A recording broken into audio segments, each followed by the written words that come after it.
नमस्ते welcome back to my YouTube channel. I hope तपाईँ पनि सन्चै हुनुहुन्छ होला। म पनि सन्चै। र मैले चाहिँ यहाँनिर आएर किन भिडियो बनाएँ किचनमा भन्दाखेरि चाहिँ मेरो नानी चाहिँ सुतिरहेको छ नि त।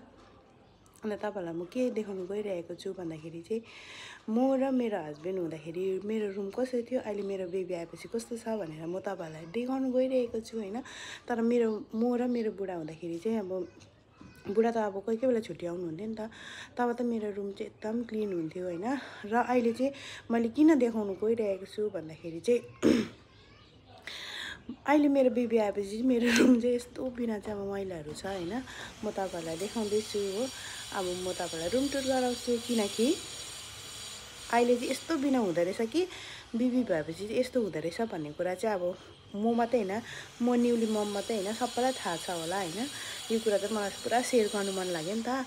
अन्त म तपाईँहरूलाई लास्टसम्म हेरेर लाइक सेयर पनि गरिदिनुहोस् होला है प्लिज ल। र म चाहिँ अब गइरहेको छु, हेर्दै गर्नुहोस् ल। मैला भन्नु खोजेको होइन कि अब नानीहरू आएपछि त्यस्तो हुँदो रहेछ हो, त्यस्तै हो। अब चाहिँ मैले चाहिँ रुम देखाउँदैछु हो। र मेरो चाहिँ यस्तो छ हो, यहाँ पनि उसकै सामानहरू छ, कटनहरूदेखि लिएर हो। अन्त यहाँ पनि उसकै सामान छ।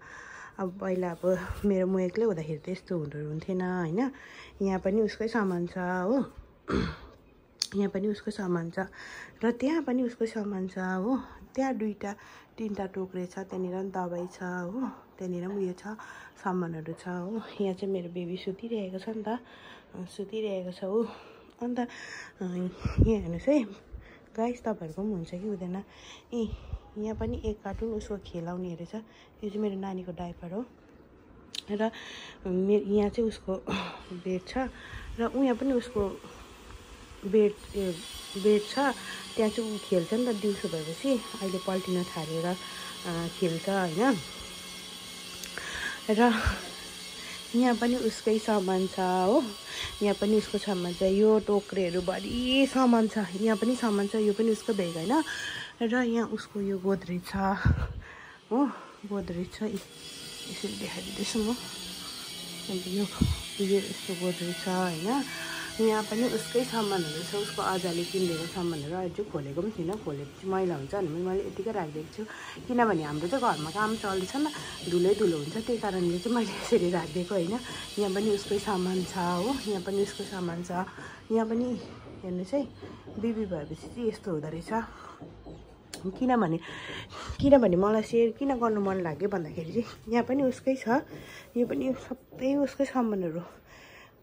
गाइस अब बेबीहरू भएपछि चाहिँ अब घरभित्रतिर स्टारहरू झुन्डिरहेको हो, स्टारहरू पनि झुन्डाइदिनु पर्ने। किनभने अब मेरो बेबी खेल्छ हो भनेर अब खेल्छ रुँदैन भनेर चाहिँ यस्तो गरिदिनु पर्ने रहेछ।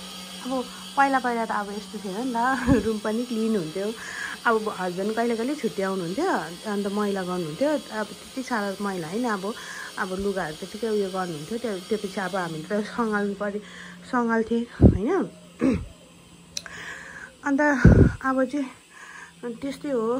त्यो भएर मलाई चाहिँ मेरो रुम किन देखाउनु मन लाग्यो भन्दाखेरि चाहिँ नि त साथीहरू, अब पहिला अब हस्बेन्ड त कोही कोही बेला आउनुहुन्छ, त्यति साह्रो अब छुट्टीमा त आउनुहुन्छ, छुट्टीमा आउनु भएर त अब हस्बेन्ड हुन्थ्यो होइन। अन्त अरू बेला त एक्लै हुन्थ्यो रुम। पहिला त एकवटा सामान, अब बेड, अब गोदरेज, अब सिम्पल अब आफूलाई के चाहिन्छ त्यो कुराहरू सामान हुन्थ्यो। अहिले त च्याल्याङ ल्याङ ल्याङ ल्याङ ल्याङ घरि यो पनि राख्नुपर्ने, त्यो पनि राख्नुपर्ने, त्यो पनि राख्नुपर्ने। पहिला आफू बस्दाखेरि रुम क्लिन गर्नुको लागि कति आधी घन्टा पनि लाग्थेन साथीहरू। अहिले त 2 घन्टामा पनि ज्यादा लाग्छ रुम सफा गर्नै। यतै च्यालेले उतै च्यालेले यतै च्यालेले। पहिला त रुम त ठुलो लाग्थ्यो हो, अहिले नानी भएपछि त सानो नै सानो लाग्छ।